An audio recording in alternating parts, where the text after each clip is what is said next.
Dumelang baheso and welcome to CoolerNathi, your careers and workplace channel. I am your host, Madumo.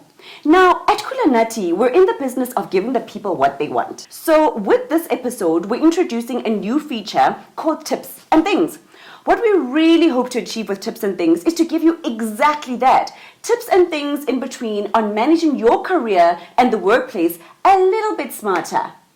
So without further data consumption, let me introduce our first topic in this feature. Competency-based interviews, CBIs. So word on the streets, folks, is that y'all don't really like competency-based interviews, and I'm hoping to give you a different perspective by the end of this series. So let's take it right from the top. There are different types of interviews: structured, unstructured, hybrid. Now, unstructured interviews are quite apart from structured interviews. What you can expect to be asked in unstructured interviews are questions such as, what are you hoping to achieve in this role? What are your 5-year plans? Why should we hire you? Now, I hope that you can deduce from these questions that they don't really allow you to speak to your past experience. Enter competency-based interviews, which fall into the structured bucket. So when you come across a job advert, it would normally contain the job title, what the job entails, the qualifications required to perform at the role, and competencies. So in order for us to understand what a competency-based interview is, we need to understand competence. So the dictionary definition of competence is the ability to do something successfully or effectively. Have you ever left an interview feeling, what was I being tested on? Or perhaps feeling it was a little bit too casual? Well, that's the difference that competency-based interviews really bring to interviewing. They bring the science into it. Now, nagerata the science. I really love science. With structured interviews, every question that you're asked is linked to a competency which is related to the job. The competencies that I alluded to previously that are normally listed on a job advert or a job spec.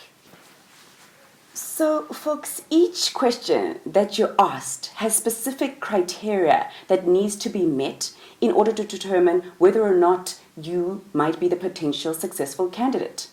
Although the answer you give is not predetermined and does not need to be exact, there are certain things that need to be met in your answer in order to determine whether or not you would be successful in executing the task.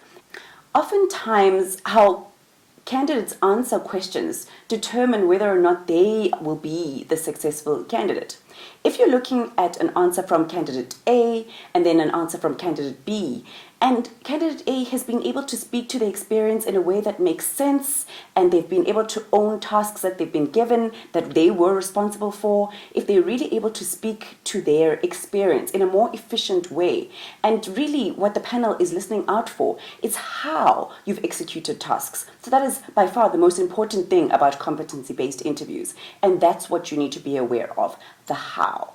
The whole purpose of competency-based interviews is to determine your past experience.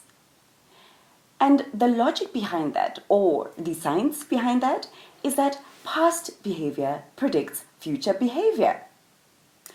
I'm trusting that you've learned a thing or two about competency-based interviews. In our next episode, we will be discussing how to answer competency-based interviews. Thank you so much for watching. It's been an absolute pleasure. Don't forget to subscribe or share with people that might be interested. I am your host, Madumo.